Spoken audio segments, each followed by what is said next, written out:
guys. Hi. For those of you who don't know us or don't remember us, we're the Appleys. We're from South Africa and we're traveling the world. 27's our year. We've just finished 10 days in an awesome little town in Germany called Berchtesgaden. It's right on the border with Austria, and it's probably one of the most amazing places we've been to this year. So this day we jumped on the cable car and went up, which Aiden loved. And then you've got like a 30-minute walk through the forest, sort of up in the mountains to the Obersalzberg area, which is kind of where in the 1940s the sort of key people of the Nazi regime sort of set up base. So Adolf Hitler and all his cronies were sort of based in this Obersalzberg area. And it was a town and pretty much took it over. The town is no longer. It got bombed and destroyed at the end of the war. So there is no town in Obersalzberg anymore. There's a documentation centre there, which is a museum about the town and about the history and the Nazis, which is quite an interesting museum. Although obviously being with a 3-year-old, you don't want to spend too much time in there. But also you can't because his attention span is very short. And it was all in German. And it was all in German, but you can get an audio guide. So if you are keen to go, don't be deterred by the German. There are options for you. And don't miss the bunker. So there's amazing, under the documentation centre, they take you to the bunker, which the Nazis had set up this huge bunker system under Obersalzberg for all of their high-ranking officials, I guess, for when they were in Obersalzberg, if there was any need to get underground and get to safety from bomb raids. And the remains of this bunker are still there, and that was actually really interesting. And even for a little kid like Aiden, it was pretty cool to go there. So that was the highlight of the documentation centre for us. And then after the documentation centre, we headed up to the Eagle's Nest. So to get to the Eagle's Nest, you have to go by bus. There's no other option to go. So you get on this bus that takes you up this winding road. And then the house itself is pretty amazing as well. You have to walk through this like 400-foot tunnel. And then you've got to take an elevator another 400 feet up to the house. And that's the entrance that everybody used. So whenever there were official visits to the Eagle's Nest, the people would have used that tunnel and that elevator. So we were literally walking through the tunnel that Adolf Hitler had walked through, and his wife and all the high-ranking officials. So we picked this day to go up to the Eagle's Nest because the weather was supposed to be cooperating with us, and in the morning it was. But by the time we headed up, the cloud cover had started to come in and the rain had started to come. And literally by the time we got out of the elevator at the Eagle's Nest, we walked out of the elevator and into this blank white wall, and we thought we were facing a white wall, but actually it was a glass window, and the thick mist outside was so thick you could see nothing. Absolutely nothing. No and the views from there are supposed to be spectacular. That's one of the main reasons to go outside of the history. We got nothing there. So we went outside and it was bitterly cold and we were not properly dressed for the occasion. So we went straight back inside, went to the restaurant and had a cup of tea and some coffee and some French fries. Now the bizarre thing about this is that this is Adolf Hitler's former residence and it's now been converted into a restaurant. So it's a bit of a weird experience. You're sitting inside this house full of history and all of this stuff, and you having a cup of coffee and a bowl of French fries. But anyway, once that was done, we thought we're going to go outside again and just see what we can see. By the time we got outside, luckily for us, the weather had started to clear. But it was still freezing. Still very cold. And we took a little bit of a stroll around and a walk and saw some sights. And the longer we stayed outside, the clearer the weather actually got. And we ended up actually seeing some quite cool stuff. I can only imagine on a clear day, it must be amazing. So we're really glad we went. I think it was worth it. It could have been better if the weather was better, but you can't control the weather. So you just got to make the best of what you get.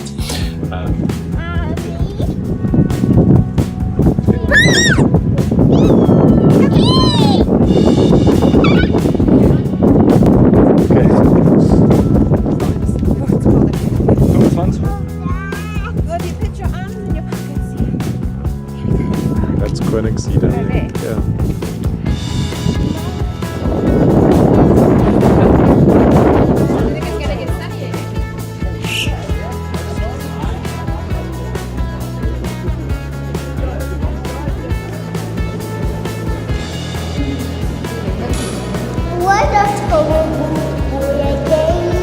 Which boy?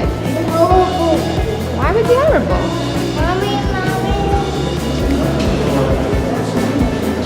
Freezing! Walking to the light. Walking to the light.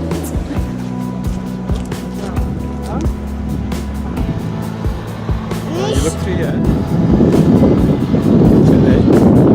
Can you see? Both pointed down. Oh, it needs money.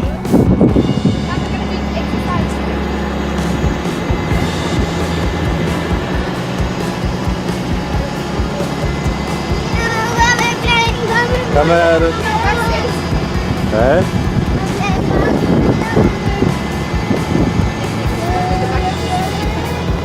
So after that we took the bus back down, took the 30-minute walk back through the forest. Probably took it a little bit slow because we didn't have a deadline to get anywhere. We sort of found some old ruins, I guess, probably former Nazi bunkers. Yeah, I imagine that place was probably quite well fortified considering all the people that used to be around there. So we went and sort of had a little walk through those sort of ruins, which was quite eerie. Yeah, very eerie. And then Aiden didn't even want to go into one of the little buildings, so that tells you a lot. We eventually got him into one, but he wasn't vibing.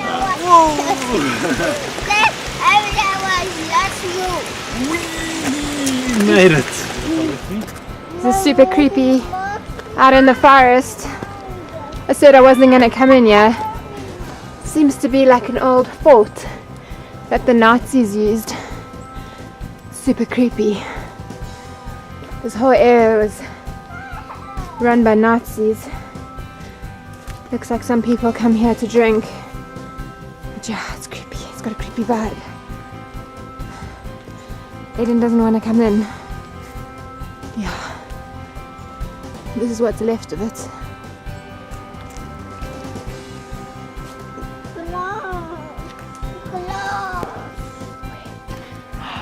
What do you think that is? Glass. Mommy, more glass. Yeah, let's not walk in here. Well done for trying to explore it though. Very brave. Yeah, and then we headed back. By the time the walk was finished, Aiden was fast. I think we managed to say fast something out. though for that 30-minute walk. Beautiful, beautiful forests. Definitely a highlight walking through those forests for me personally. I mean, the whole area is spectacular. Yeah, Wherever you yeah. go in the Berchtesgaden region, it's absolutely spectacular. Yeah, really beautiful. Some dark history around this area, but still amazing, amazing place. Yeah. So then we got back to the cable car. By the time I got back to the cable car, Aiden was poked. He was fast asleep on my shoulder. Literally nothing was waking him up. But we forced him to wake up because we knew how excited he had been about the ride up the cable car. So he was damn well going to take the ride down. And we're glad we did because he actually picked up and he was quite excited to go down and he enjoyed the ride back down. So it was the right decision to make. It was, yeah. And again, really long day, early start, got back late, but still good day. Huh? Good day, yeah, very enjoyable day. Tired. Where do you want to go? Nearly made it. Punked. Aiden! Aiden! We're gonna go on the red, guys. Your favorite.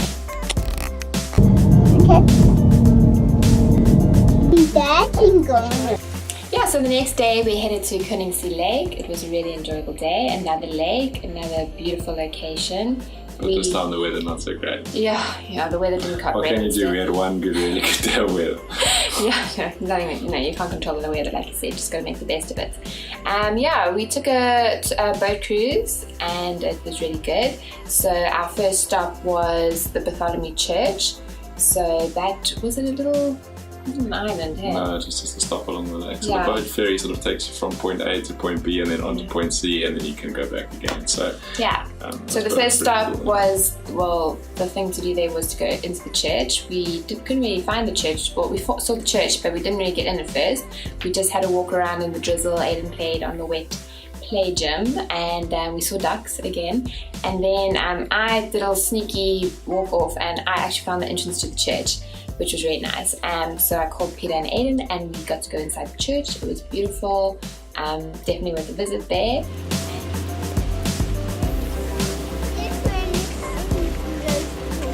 It's rainy. It's rainy. Mommy, It's the birds. all this rain is coming to rain jacket on. Careful, don't fall in.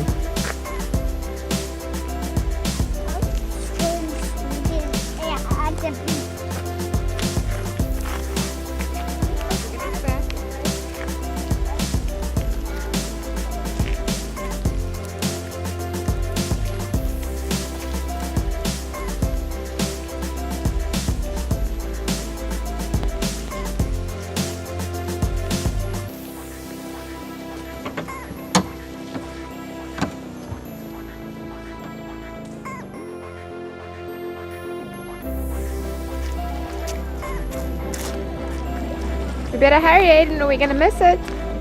In the drizzle, we got back onto the ferry, and the ferry tour was in German, but this guy actually spoke a little bit of English, which was nice.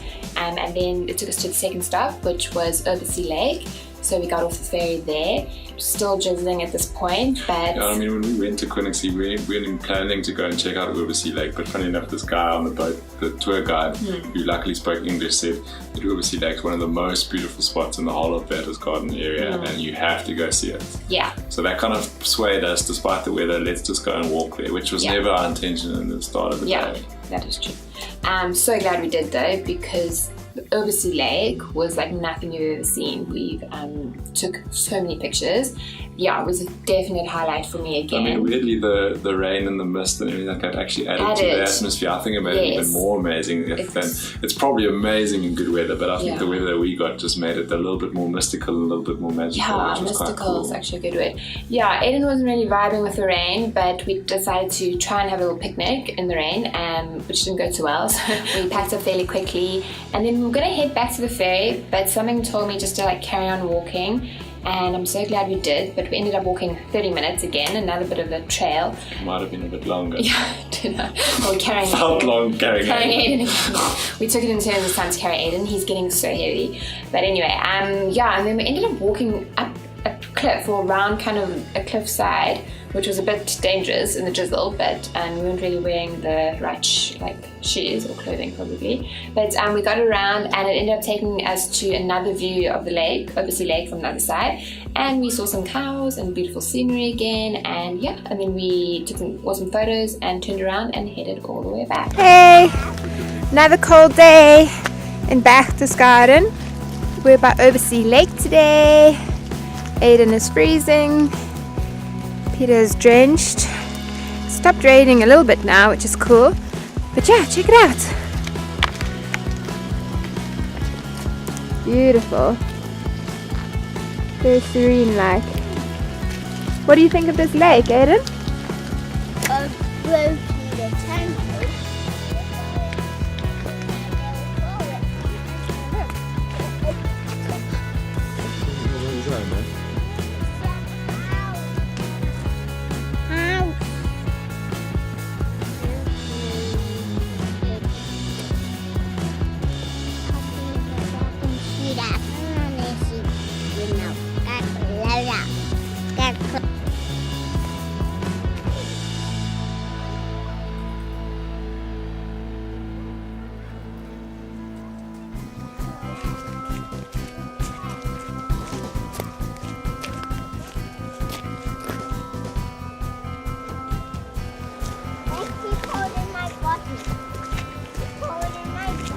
No.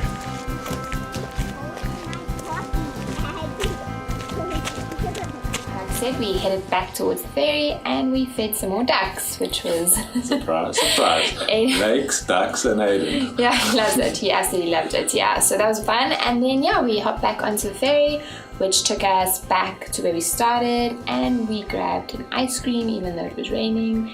And yeah, we headed home. So that was another highlight for me. Hintersea Lake and Koningsee Lake were really pleased. If you're ever in Berchtesgaden, don't miss those two lakes. Awesome.